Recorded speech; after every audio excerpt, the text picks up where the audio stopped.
I think I'm going to need more than just 10 minutes. Welcome to 10 Minute Tech. In this one, we'll be finally getting together, or at least starting, my workstation build. And I wanted to go over the thought behind this build, the idea that will become this build, and what's going to go in it, because that's probably what you're most interested in.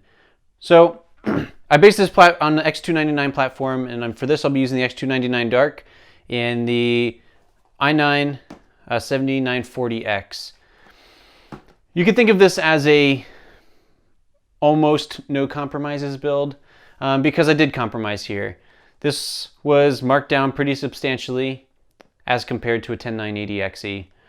And I went with this instead. It has 14 cores, a little bit smaller cache, and it's a little bit slower on the boost clocks. It also does not have a soldered IHS, so you have a little bit of the downsides that I would have got if I got a 9940X or a 9980XE instead of this. But there's a pretty decent price. I bought this secondhand on eBay, and I think it'll be just fine for my workstation build. To complement that, I'm going with this 2080 Ti, the one that I've used in a previous video for water cooling, and it's got the power mod on it. It's probably not going to be a gaming GPU, and I may not leave it in this system, but I want to put it together, see how it works when editing videos, and see if it's really worth it to get a 2080 Ti in there. I might end up just getting a 2070 to put in the workstation build and then use this in a gaming rig. To complement that, I've got 32 gigabytes of DDR4 Trident Z. These are white and black, and you'll see the theme starting to come together as we go through this.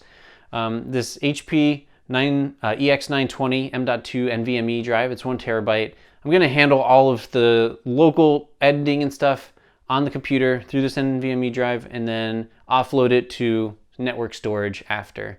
So I'm not too worried about the storage on the drive. I've got a 1600 watt power supply. In the event that I do decide to do some gaming, and hopefully I've got enough cooling here with two 360 rads, I intend to overclock both the CPU and the GPU. Now these CPUs are going to be limited, and I may not be able to, even with this much water cooling gear, I may not be able to cool this off adequately, simply because of the thermal paste and how much heat it generates. This is a 165 watt TDP, but it'll probably do 200 watts with AVX loads, no problem. And that's about the limit that you'll get out of a CPU block. As far as CPU blocks go, I'm using this, it's from watercool.de, and it's the Heat Killer 4. It's okay from what I've read and been told. I haven't tried this yet, but I do like that it doesn't use an acrylic top. Those acrylic tops have a tendency to crack, and over time they will develop stress cracks and then fail. And I've had that happen on 2 EK tops that were acrylic, and it's really just not cool, especially if you're going to have something in your workstation for a long period of time. I don't want to have to be worrying about that constantly. So I'll mount this to this X299 board. I got all the hardware in here for it, and all of this will be going into this Lanley 11 Dynamic. And this is the full-size 11 Dynamic. It's not the XL, and it's not the Mini that was just talked about at CES. Just a regular old Dynamic. This one's in white with this white RAM, black motherboard. It may look pretty cool. It may not. We'll see. But I will be using clear tubes. If the clear tubes don't look good, I was thinking about getting white tubes. So let me know in the comments when the build is done if you would prefer to see the clear or the white tubes. But I'm going to start with the white tubes. Sorry, the clear tubes instead. I've got clear tubes here, so I'll start with the clear tubes and see how it works out. If it's satisfactory, we'll stick with it. One other thing that I've got is over there, the Corsair vertical mount. I'm only going to run the one GPU in this workstation build, and I wanted to give this vertical mount a try. Probably use some 90s and go parallel to the CPU. So I have minimum tubes running, and the only tubes you'll see is 2 going from the CPU to the GPU, and then perhaps between the radiators.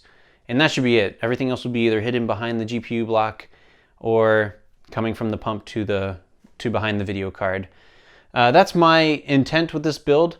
And from here on, we're going to do a vlog style build kind of guide. I'll talk about some things and some techniques as we go through the build, but I Won't be doing straight up tutorials on everything. This is kind of just me taking you along for the ride on building this. However, if you do need to see anything in more depth, feel free to to post it down in the comments. And if there's enough comments about it, which most of my videos haven't had any, so if you post about it, I'll probably follow up with you and I'll get a tutorial on whatever it is you wanted to see, or more in depth on why I decided to do something the way I did. Well, let's get into it.